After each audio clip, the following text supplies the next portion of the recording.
Hey everyone, so this is our monthly mindful gathering, and Michael Carroll agreed to come and talk with us tonight. The topic for this one is Vajrayana and the paradox of the 21st century. And so let's figure out what that is right off the bat. So if we're setting our terms, can you talk to us about what is Vajrayana and what do you mean by this paradox? Yeah. And thank you. Thank you for everyone being here, and thank you for inviting me to be here. Of course. I appreciate it. The notion of this paradox, I'm sure some of us here I've been in conversation about this topic before. Essentially, there's a particular spiritual dilemma, a paradox that we find ourselves in this modern time. One part of it is how fortunate we are. The resources that we have at our advantage we're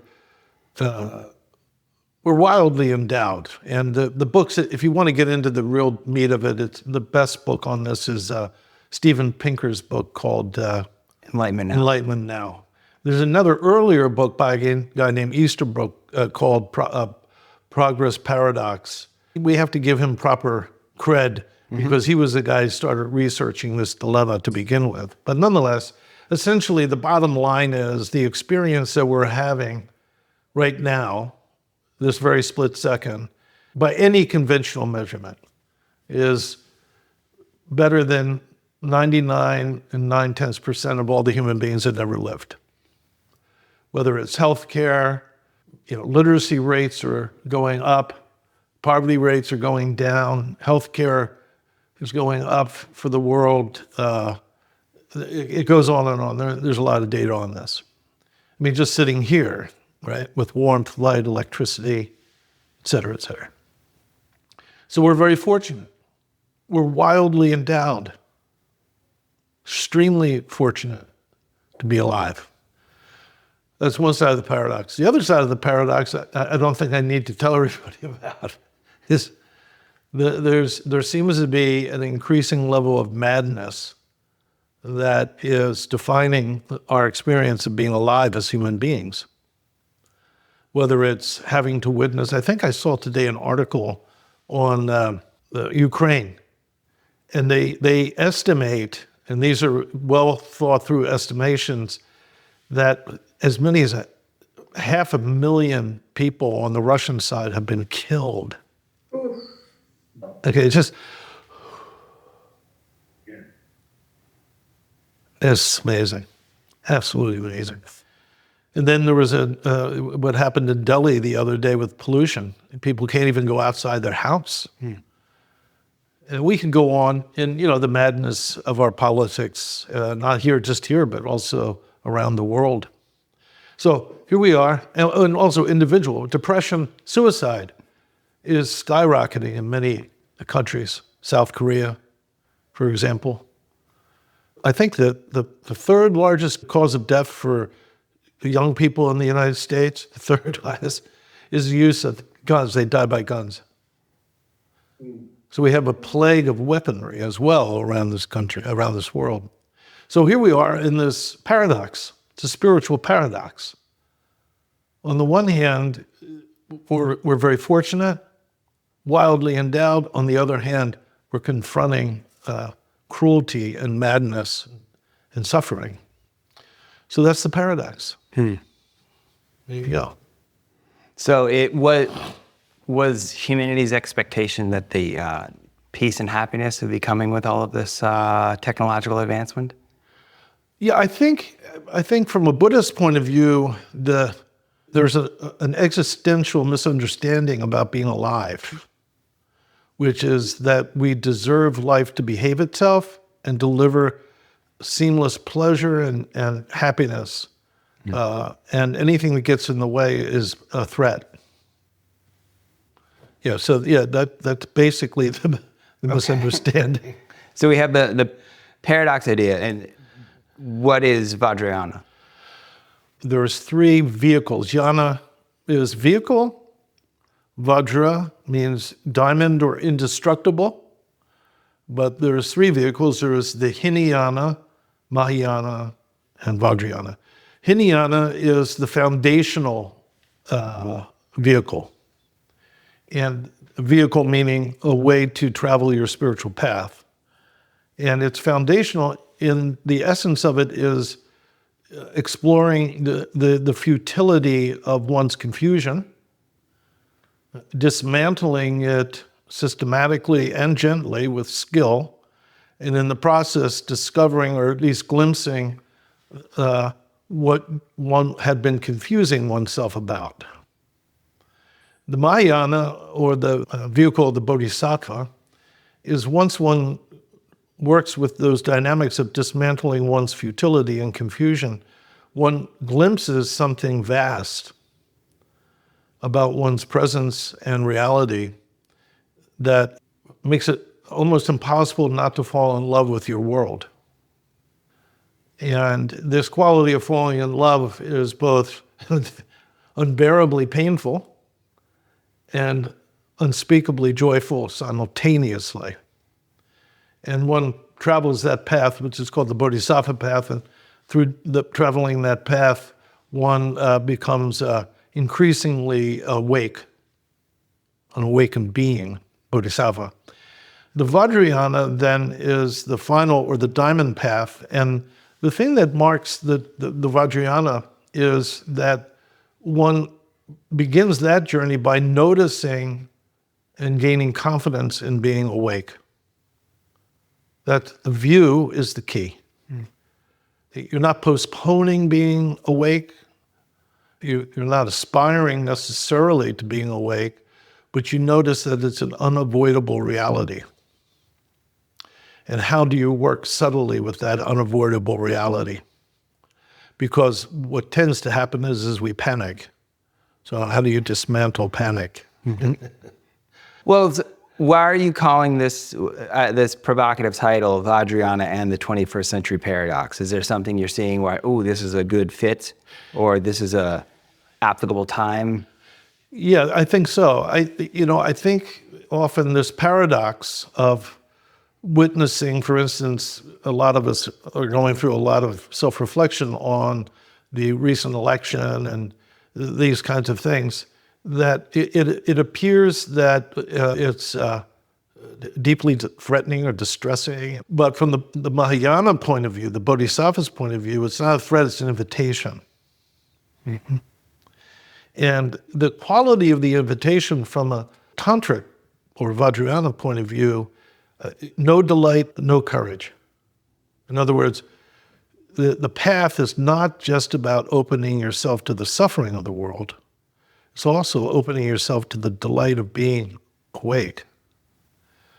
So the Vajrayana is not particularly hesitant to celebrate the brilliance of being alive. But it doesn't underestimate the suffering. Mm-hmm. It's duly impressed by the cruelty and madness, but it's not blinded by it. There's still this thing called the sky, which is like pretty impressive. Yeah. Right. Yeah, so these can be small moments, like this noticing flowers. Getting wet in the shower. Enjoying your coffee. Exactly. Yeah. Yeah. Okay. Does this relate to, I haven't read about this, what I hear about, like we're in the dark ages. Mm-hmm. Is that related to what we're talking about? The reason why the paradox, I use the paradox as a way of entering into that conversation, that the quality of what we call the dark ages, which technically means a particular period in the medieval times in Central Asia, technically, if you go and talk to scholars. But in other contexts, it was a prediction that materialism was going to burst its banks at a certain point. And we're in that. That's now. That's right. And, how would you know? Well, some of the marks, some of the ways they described it was that weaponry would become a very large plague, weapons.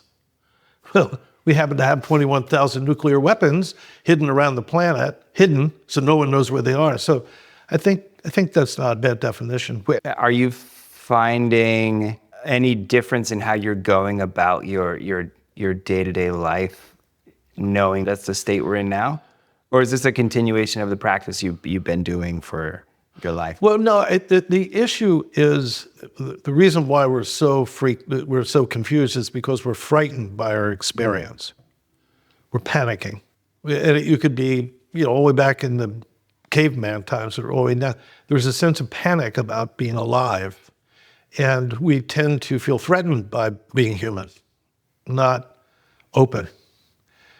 And at some point, that threat began to expand rapidly. And in my opinion, at least historically, that pretty much started with the industrial age, where now we were externalizing all kinds of machinery to attack one another, to protect ourselves, to take over land, that kind of thing. So now we're at a point where we can pretty much, what I call anesthesia. You have kids addicted to things so that they don't have to pay attention to reality. So it's a very sophisticated kind of numbing of the human mind to reality. Mm-hmm. You have grandkids, you have kids. Do you have any recommendations or any thing you're seeing of how to work with computers, how to work with phones, how to work with these kind of the current state of what those tools are? Because they can be numbing, right? But if we're talking the other way, maybe the Vajrayana approach is the medicine is in the poison, right? Is that possible? Oh yeah, absolutely. I mean, this is great to see our friends here. So it's not I think that the issue here, the metaphor I use is the Vajrayana sees the sacredness of the blade before it's used to heal or harm. Right? Yeah. So it's all of the brilliance of being human. These computers, the lights, clean water, transportation. There is a brilliance, a majesty, frankly, to the fact that human beings, we can actually do that.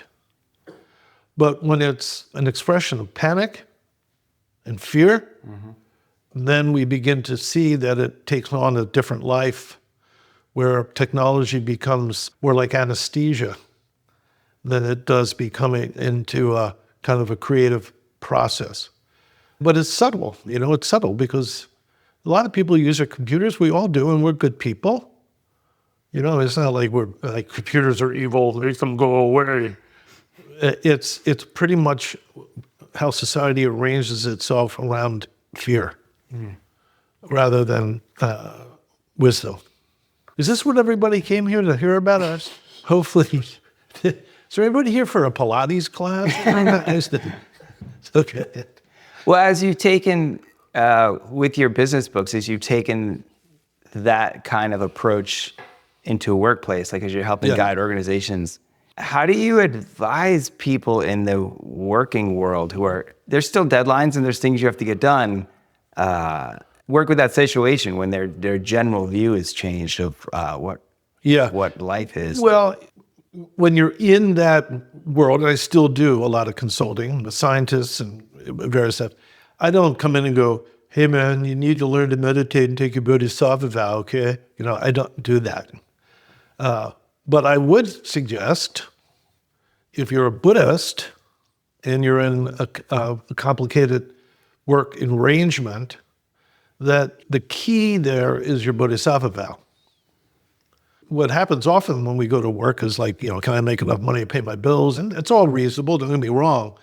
But if your motivation is to help all sentient beings, help others, that motivation often clarifies a lot of the confusing elements to difficult organizational settings. So to the degree to which one is inclined to inspire the best in others and to help others is the degree to which you're going to become less toxified by the situation. Okay. The other approach, and I think this is very Vajrayana, is what I call BC do. BC do. Okay. So there's conduct, meditation, and action, right? Those three. You're familiar with that? Yes. Yeah. So in order to conduct yourself skillfully as a Vajrayana practitioner, in organizational settings, the first thing is you need to know how to be. That's the first thing. Most of the times we think, oh, I need to know what to do. I have to master this skill, that skill. I have to have a good resume. I have to be able to execute on time. I got to complete the project. All good stuff. Absolutely. Of course. Mm-hmm. The Vajrayanists, the first is resolve how to be. And that has to do with presence. Synchronized presence. So be, then see. Once you be, now you can see. Because you can see the situation clearly. As I say to senior executives all the time, you're not getting paid for what you do for a living. You're getting paid for what you see for a living. The more senior you are, you get paid for what you see, not what you do. So seeing, having the view is key. So some level of awakened view, coming from the sense of presence, then do what you're doing. Whatever you do. Mm-hmm. So. Yeah, that's good.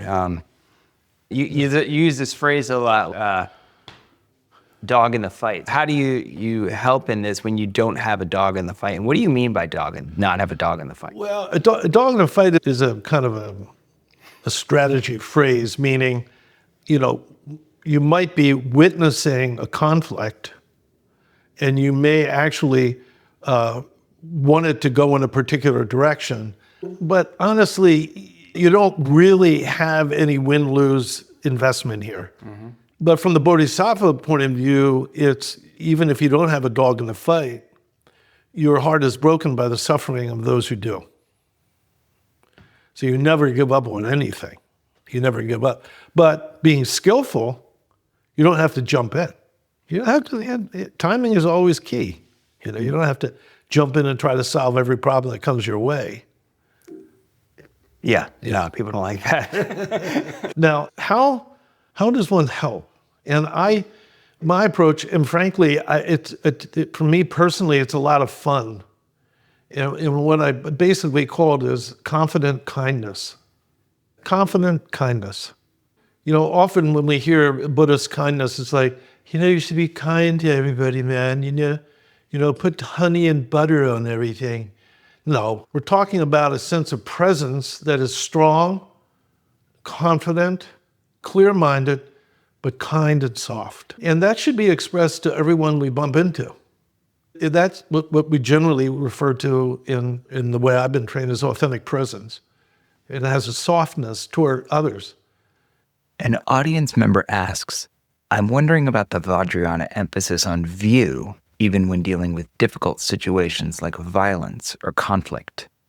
I think that this quality of not being blinded by the confusion is key. However, the distinction in the Vajrayana is the primary issue in the Vajrayana is view, is the awakened view.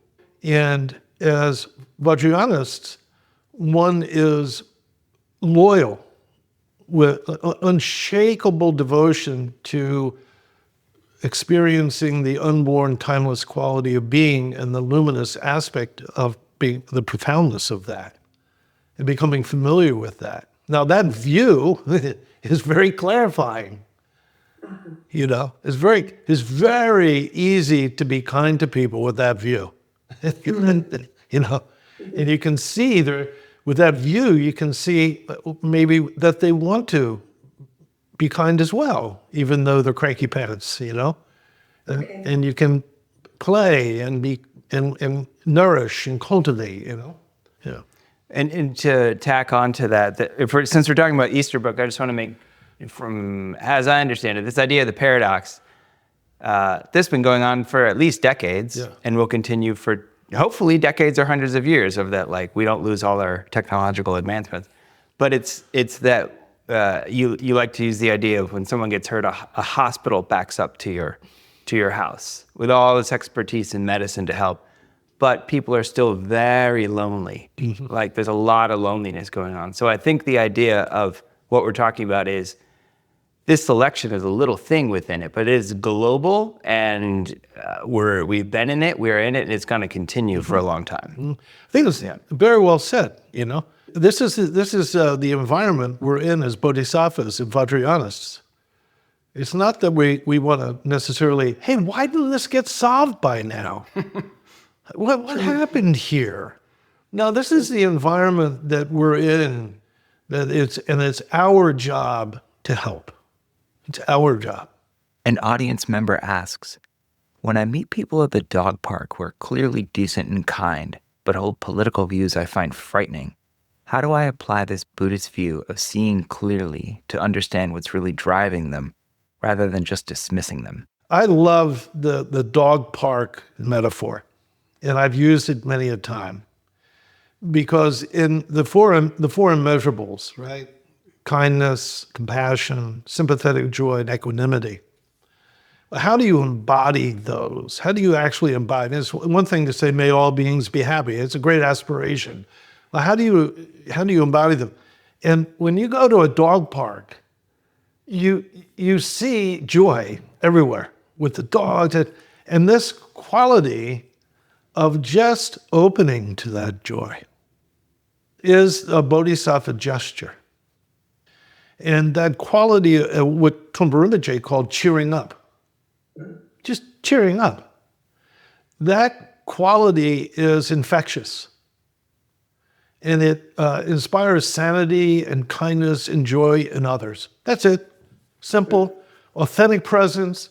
You know, if you get into politics conversation, God bless.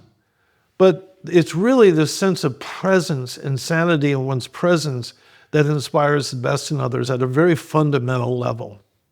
You know, I think if you just go to the dog park and just stand there, don't even tell people you took your bodhisattva vow, and just keep smiling. I think we're doing half our job right there. An audience member asks, how do we scale this Buddhist view from showing up differently in our personal circles to actually reaching those empowered who can create systemic change? From the bodhisattva view, right, the motivation is key. That's fundamental. And the motivation in an organizational setting, in my mind, is that our goal is always to inspire the best in others. That's the main move all the time. Inspiring the best in others. That's the main move.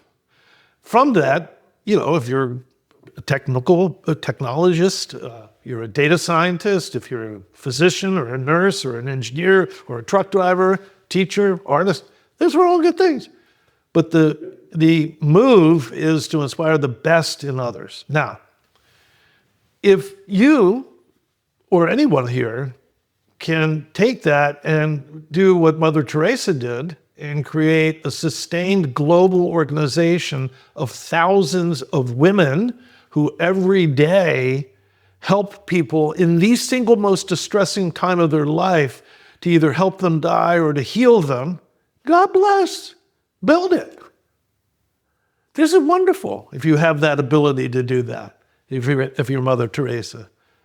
On the other hand, if you just simply say hello to the bodega person with an authentic smile and they cheer up and realize that life is worthwhile, that's fine too. So from the bodhisattva point of view, the vastness of the view, which is we're on a speck of dust in the midst of infinite space, and human birth is so rare that even the slightest expression of kindness is so profound that the universe is longing. It has an impulse for that expression. It really, to some degree, doesn't matter. And therefore, one must trust oneself and have confidence in oneself that the kindness and the compassion that you express is unconditional for the world. And if you're a Mother Teresa, God bless too. If you're someone who just picks tomatoes and waves to people, and you're a bodhisattva and you're inspiring the best, if you're the story I love telling is about the toll taker. So this guy I met, he had this job as a toll taker from the bridge that goes from Pennsylvania to New Jersey. And he became famous. They wrote a whole article about him in the New Yorker magazine. And he was so proud of it, he was showing it to me. He was kind of a goofy guy. And it's a picture of him outside of this thing, and he's like this, smiling. And the article is, why is this guy so famous? And basically what he would do is, as the car would pull up to pay their toll, he would take their money and he would give an M&M to the person in the car. And if there were kids, he'd give one so they could all, and he'd say, have a nice day, in this goofy way. And he would do it the same way every time. Well, it got around among truckers. And the truckers who knew that he was doing it, they would go, he's in number 3, and they'd get in line to get the candy, and they say hi to him. And it became this whole culture around this guy where people wanted to get in his lane to have him say, have a nice day, and give him a candy. Come on. And let me add something that's helpful to me. When I was started practicing a long time ago, something Trungpa Rinpoche said, and I'm going to paraphrase it. Sure. It was something like, you're sitting, you're practicing, you're trying to be a bodhisattva, you're extending kindness to everyone. If you can't do this with your family, you can't take it outside your house. And I would go out and try to be kind to everyone I met and go home and get like, Mom, instantly impatient and pissed off at something going on in my house. And then I realized, oh, you have to do this with yourself too. You can't just beat yourself up and impatiently get out of your house and then try to apply everything. This has to start with your family, everyone who knows every little annoying thing about you, and then you can extend this out. Very well said. That this sense of tenderness is not, it's not a technique.